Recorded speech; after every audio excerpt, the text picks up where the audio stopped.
What's at stake for Utah as they're set to take on Houston football? Will Isaac Wilson finally have a really good game? Can this offense get on track? Will the defense have a dominant outing against one of the worst offenses in college football? We're breaking it all down on today's Locked On Utes.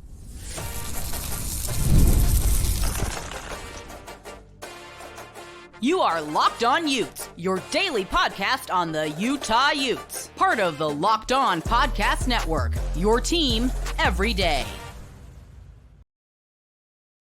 Hello, everyone, and thank you for making Locked On Utes your first listen and view of the day. We are part of the Locked On Podcast Network and available wherever you get your podcasts. If this is your first time listening to our show, make sure you like and subscribe. Love interacting with all of you in the YouTube comments, as well as on social media, where you can follow our show on Locked On Utes at X. Today's episode of Locked On Utes is brought to you by our great friends at FanDuel. You can place your first $5 bet and you'll get started with $200 in bonus bets guaranteed. Visit FanDuel.com to get started. My name is JT Wistrcill, former intern inside the University of Utah Athletic Department. Excited to be joined by the host of Valley Sports Talk 960 AM, Brice Larson, kind enough to stop by. And we're going to preview which Utah football players we think are in for a good game this weekend and just talk about what's at stake for Utah in the season. But even right now, just want to talk about the significance of this game going into it. This is a massive game for Utah. Some of you may be listening and be like, what are you talking about? They're not a Big 12 contender or anything like that. That's not what I'm talking about. This team is obviously not a conference contender. In fact, it's quite the opposite. A loss to Houston would be a new low for this Utah team. Houston beat TCU and TCU beat Utah, but a loss to Houston, who is arguably the worst Power 4 team. It's an argument. I'm not saying they are for sure, but they're arguably and the fourth straight loss for Utah. 3 straight losses is bad enough. This program has regressed to a place they've not been since 2017. But you lose to a program like Houston, who is capable of doing good things in this game. I think their defense is respectable, but still, this is a Utah team we thought would be contending in the Big 12 title race. To go from that to losing to what is once again perceived as one of the worst teams in all of college football would really be disastrous, is about the best word I can come up with for the state of this Utah football program, if that's what happens. Absolutely. I agree with you. You can't lose this football game coming up on Saturday. You've got to be able to control the tempo. And to put it frank, you not only have to win, because even if you win close, there's still going to be questions out there about that offense, about the defense who surprised us all season long. You've got to win convincingly, in my opinion, in order to kind of get the train back on the tracks. If you want to make it to a good enough bowl game, if you want to kind of save face for this season, you need to go and take care of business on the road this weekend. Utah has to, and let's talk about if they can do it now. So a little bit of background on Houston. This is a team that has struggled. I mean, just putting it on the year, to be honest, 3 of their last 4 games, they've been blown out. What I define a blowout as is losing by 20. They didn't score against Cincinnati. They didn't score against Iowa State. They did score. They got to 30 against TCU. They beat the Horned Frogs 42-14. They just lost to Kansas. They started the season losing to UNLV. Now, they did play a team like Oklahoma close 16-12. We've seen what Oklahoma ended up being, so we know a lot more about them now. But still, this is a Houston team that is vulnerable. They do good things on defense. It's a top 30 ranked defense. Offensively, I said it in the intro, they're one of the worst in college football. But let's start with Utah's offense and what we want to see from Isaac Wilson in this game. I do believe with the change in offensive coordinator and just more reps, more opportunity, and also, once again, just overall a worse team. Is TCU's defense maybe a little worse than what Houston's is? Sure, but I don't think they're that far off from each other. I think Wilson's going to play better. I think Utah will do a better job using motion and just trying to play even more to Wilson's strength. This is something I've talked about this week on a few of my guests, right? Utah's whole mantra is, you will become us, we will not become you. Well, in the case of maximizing your quarterback's talents, you have to cater the offense to what he does best. And I do think now that Utah really has to make changes, that's what Mike Bernard is going to do. So I do think Wilson's going to play well. I think he'll throw for over 200 yards. He was almost there last week at 189.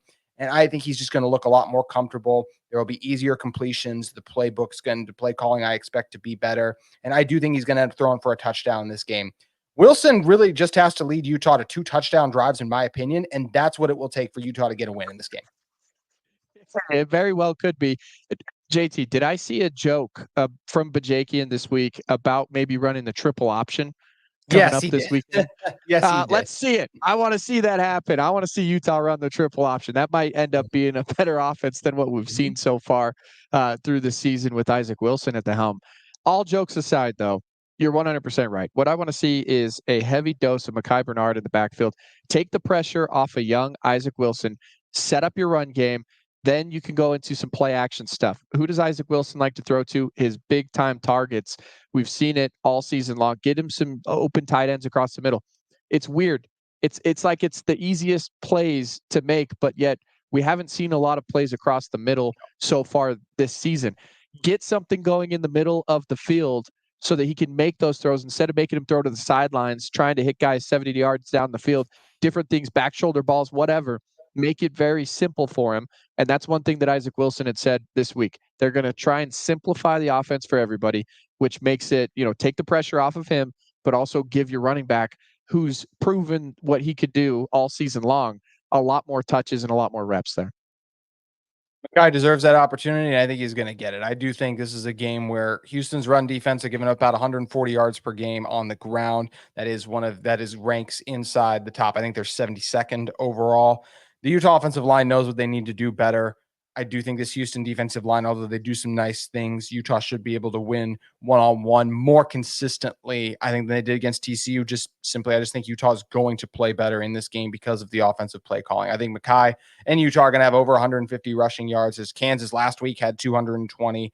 Micah will go over 100. I think Wilson's also going to use his legs on a couple of key stretches and do a good job. I think Wilson will have both touchdowns in this game. One through the air with Brant Keithley, and I'm going to go the other one. He himself will get on the ground. He's gotten more comfortable as a runner, and that's something I'm really hoping to see. I think Dorian Singer go around 80 yards receiving for him. You mentioned his usual targets. Dorian Singer's been his favorite one so far. I also think Keithley will get over 50 yet again, and look for Money Parks to make a big play or two, just as kind of the status quo of what this Utah team has been. The biggest thing Utah has to be better at, though, Brice, to me, is also their protection of Wilson, and not even as much the offensive line, because the reason Wilson gets sacked a lot is also in part his own pocket presence. So he needs to be better at throwing the ball away. But a number of his sacks in the game, I think at least 2 or 3, were actually on the running backs and tight ends not doing a good job in holding up. One of Utah's tight ends, I think, was Bentley, got matched up with a TCU D end. Anytime you have a tight end on a D end, I don't like that matchup. So that's where Utah needs to be better. Micah, he's been a pretty good blitz pickup back, but there are a couple mistakes and lapses that still exist there. I just think Utah is better than Houston. Once again, this offense has too many talented playmakers on it to me for them to continue to come up short. I do think Andy Ludwig's play calling was an issue. It was not as big of an issue as Wilson's play, but the thing to me is I just think they will simplify and cater this offense more to Wilson, which will allow him to succeed. One thing that worries me a little bit when it comes to this game is the fact that Houston was able to stick with Oklahoma so far earlier this year. The reason why is because the problem that Oklahoma has is a quarterback problem. It's an offensive problem. It's not a defensive problem. It's an offensive problem. And if the offense doesn't lead the way for Utah this upcoming weekend, they're going to find themselves once again in another scary, weird situation when it comes down to those final couple minutes in the fourth quarter, where you're looking around going, what in the world is going on? It's got to be the offense that comes out and sets the tone for Utah coming up on Saturday. Has to happen. And if they're able to come out and do that, the defense will follow suit. I don't think that you're going to see too many issues on the defensive side of the football. Could be wrong there, but I think that Houston's offense is bad enough. You're right. You score 2 touchdowns, I think you could probably win this football game. That really is all what it takes. I've said, I think Utah will play better in this game. To me, that's 17 points. They had 7 last week. Rather than just one drive that ends in a touchdown, they're going to have one more that ends in a touchdown, and one other time they'll get in field goal range. That's all I'm saying. Houston's defense has done some nice things, but we also just talked about it. They've gotten blown out. And you know what else I think would help with that is some shorter fields. So that's something that we're going to be talking about in one moment. But first, want to talk with you guys about one of the sponsors of today's episode of Locked On Utes. Today's episode of Locked On Utes is brought to you by our friends at Prize Picks. Prize Picks is the place to go right now to get the best money and sports action available to you. With over 10 million members and billions of dollars in award winnings, Prize Picks has made the daily fantasy sports accessible to all. You just pick more or less with at least 2 players for a shot to win up to 100 times your cash. Run your game all season long on Prize Picks. And with Prize Picks, is a fantastic place to go. It's the best place to get real money sports action. Join over 10 million users and sign up today. Prize Picks puts its members first, so all withdrawals are fast, safe, and secure. When my picks hit, I can get my money as quick as 15 minutes. Prize Picks also offers weekly promotions that can lead to big payouts like Taco Tuesday. Each Tuesday, Prize Picks discounts select player predictions up to 25%, provide even more value for your lineups. Prize Picks is the best way to win real money this football season. Which players are going off, which ones aren't. You can make your picks in less than 60 seconds and turn your sports opinion into real money all season long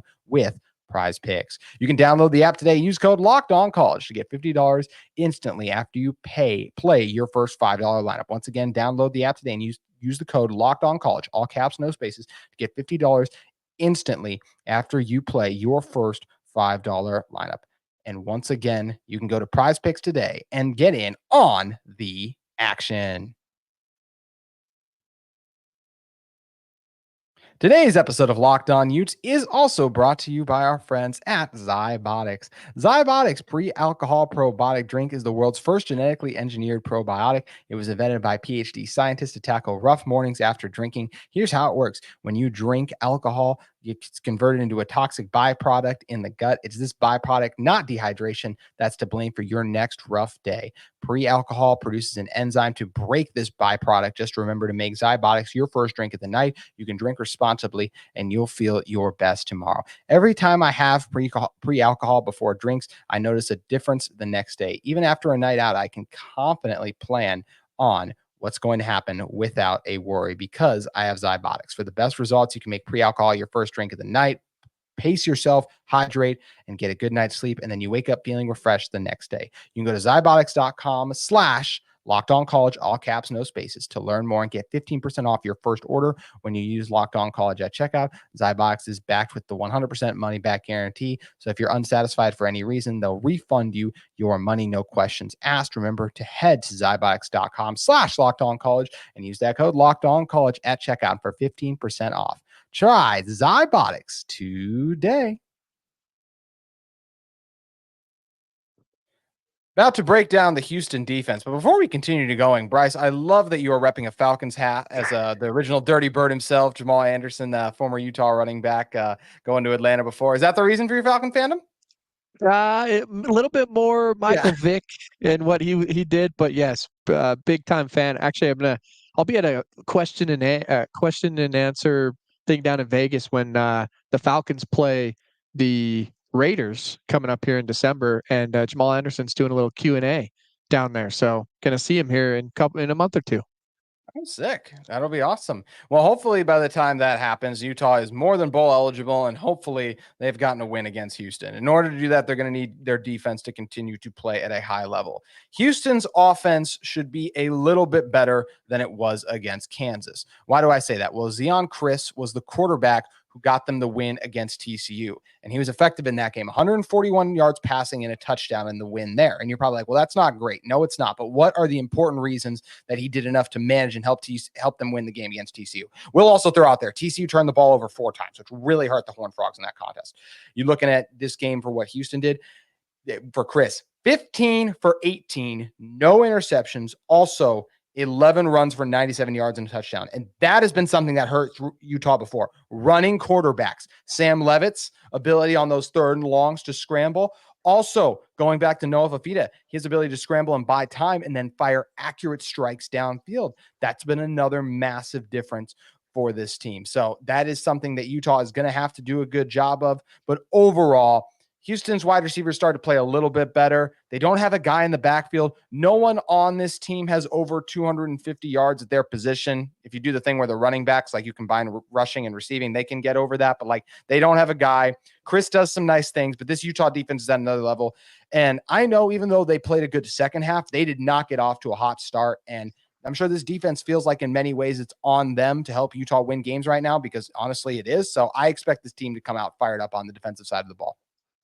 Yeah, going back to what you said about running quarterbacks, there's a couple of reasons why it's so hard to defend against a running quarterback. It not only do you have to account for a guy that can run the football, but when they hand the ball off, your defensive end on the far side, when they run away from him, he can't crash down and fill a cutback lane. He's got to stay with that quarterback just in case there's a boot and maybe he takes off running with the ball, whatever play action, whatever it may be. It creates another guy that you have to be accountable for on the defensive side. That means that you have to respect what he can do.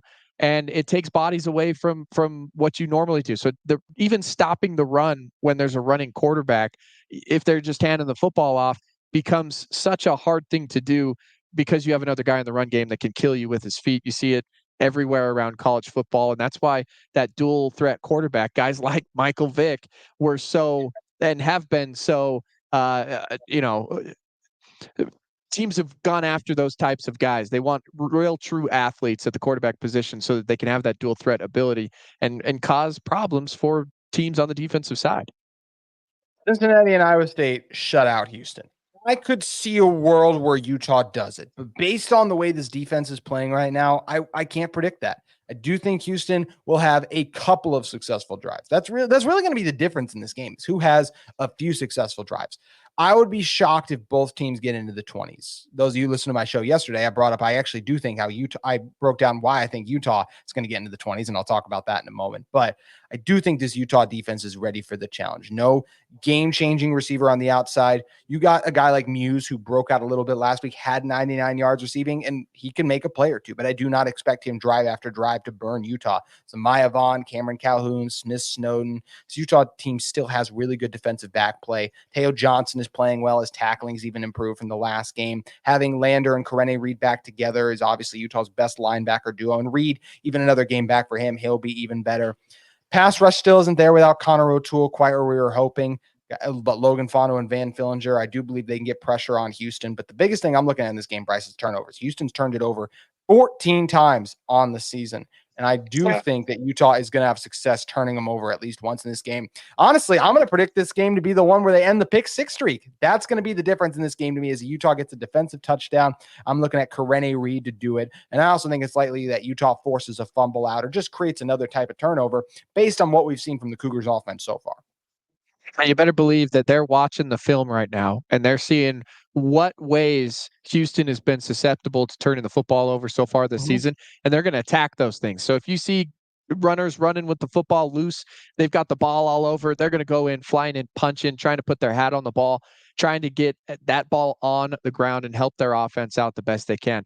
One thing that will be important for Utah and Isaac Wilson in this game, as much as we talk about Utah getting the turnovers, they can't turn the ball over and put Utah's defense in a bad spot either. Because if you do that, give a short field, whatever it may be, you've got him backed up against the wall already. That's going to put him in a really, really bad spot. But yeah, there's going to be ways that Utah can get turnovers. The question is now, if they do get a turnover, can the offense capitalize and punch it in for them? So the biggest point is, if they do get a turnover, try to make the most of it and just score the touchdown for the offense anyway, JT. No, literally, and I think we've all done this with our teams, right? Where like the guy gets tackled and he doesn't return it. And you're like, oh, even if he's on the 10, you're like, oh no, it's still going to be hard to score. Like, no, with Utah, that's absolutely the case. There's no guarantee this team will be able to get it. And even Cole Becker, who's been better as of late, he played very well for Utah against Arizona State in that game. But like, he's had his field goal struggles too, I think, at the Arizona game. So that's where Utah is going to have to be effective and capitalize on turnovers. They had several opportunities against TCU in which they failed to capitalize. So I look for guys like Lander Barton to potentially punch a ball out to. What do you want to say, Brice? I was just going to say, and when you get that turnover, don't drop the ball on the goal line like UCF did last week against Iowa State on that pick six.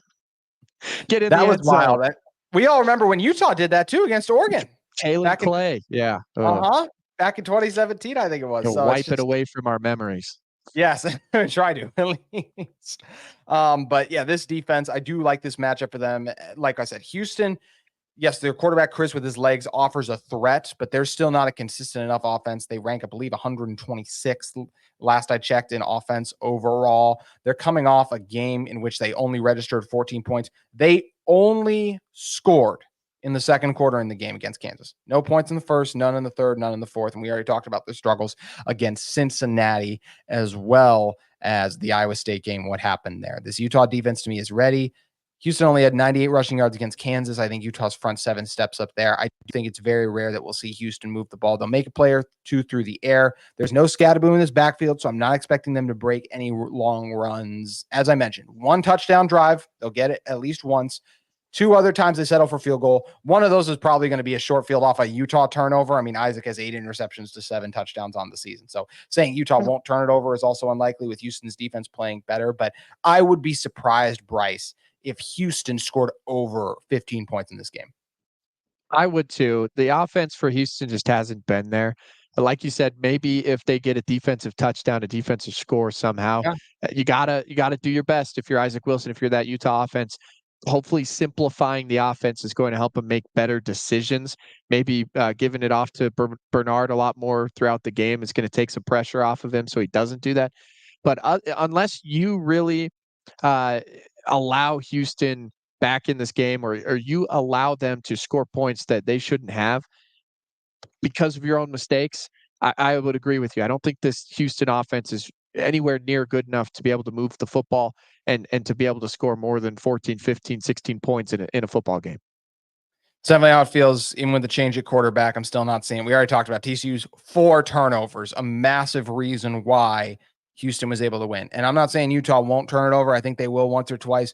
Hard to me to see a world where Isaac Wilson plays a game where he would throw multiple turnovers and such. I still believe this Utah team will make adjustments, and I'm confident in their ability to go down and get a win against Houston. But let's talk about just not the significance of this game, but the rest of the season, as we do get ready to see Utah one last time before their final bye of the season. Then they'll come back for that 4-game stretch. Talk about what's at stake for Utah a little bit more on Saturday and the rest of the season when we return momentarily.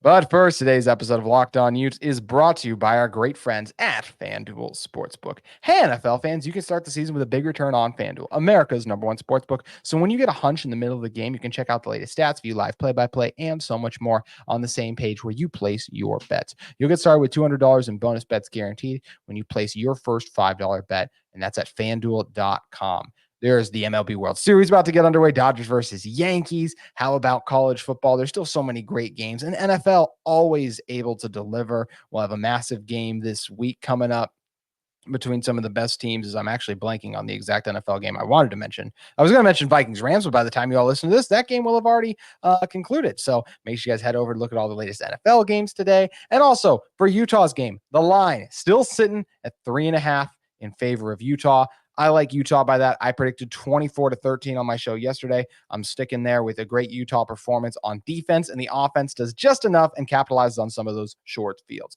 However you're leaning, make sure you head over to FanDuel Sportsbook today. All right, Brice, closing this one out with what's at stake for Utah. Well, number one, what we said off the top of the show, the position this program will have spiraled into. If you lose to Houston, it's bad. I mean, this is a Utah team. If you lose to Houston, you could realistically lose. Well, not as realistically, but like you'd be more than likely to lose all 4 of your final games. It was not so long ago that entering this season that Utah was favored in every game on their schedule, with the exception of maybe the Oklahoma State game. And they found a way to win that one. So that's where it's just, I still can't believe we're in this position, but you still want to be bowl eligible. Once again, you want to send this senior class out with a bowl game. And also you want to continue to build reps for Isaac Wilson. I would love if Isaac Wilson could be this team starting quarterback next year. I'd love if Mike Bajakian is the next offensive coordinator at Utah, because the less new offenses that the players and the team has to learn, the better. You don't want to take a new guy in and then have to completely change things up. And Utah will be making tweaks and changes, but the verbiage and all that still staying the same would be ideal. And that's what Bajakian would do. So get the young guys more reps and opportunities. And also, like, it's still college football. Like, there's a reason we love this sport. We love this game. Yes, we expect Utah to beat Houston. There's not much meaning to it there. But I mean, get a chance to take on Iowa State. That's a top 10 team. How can that not get your juices flowing? Think about the chance that Utah could try and upset the Cyclones. We're our rival BYU, of course, Colorado too, and even end of the season, a cross-country game at UCF. There's still a lot of fun matchups in play for Utah. They can still develop their guys as the season goes on, and I still love watching this Utah football team each week, even when they frustrate me with their ineptitude on offense. Look, you mentioned developing players for the future. That's one of the most important things that's going to happen in the next couple of weeks for Utah. Not only that, but also looking forward to the future with potentially a new coaching staff or guys that are going to take over this team. I don't know when anything's going to happen, whatever. But one of the most important things is making a bowl game for a college football team. That's 10 more practices on the schedule. That's another game where you can afford to have guys who, yeah, you're going to have guys that hit the transfer portal or declare for the NFL draft and not even play. That's fine because you have young guys who are going to get game reps that are invaluable, that will be with this team moving forward in the future. That level of preparation that you get for making a bowl game is incredible. BYU missed out on that because they missed a bowl game last year.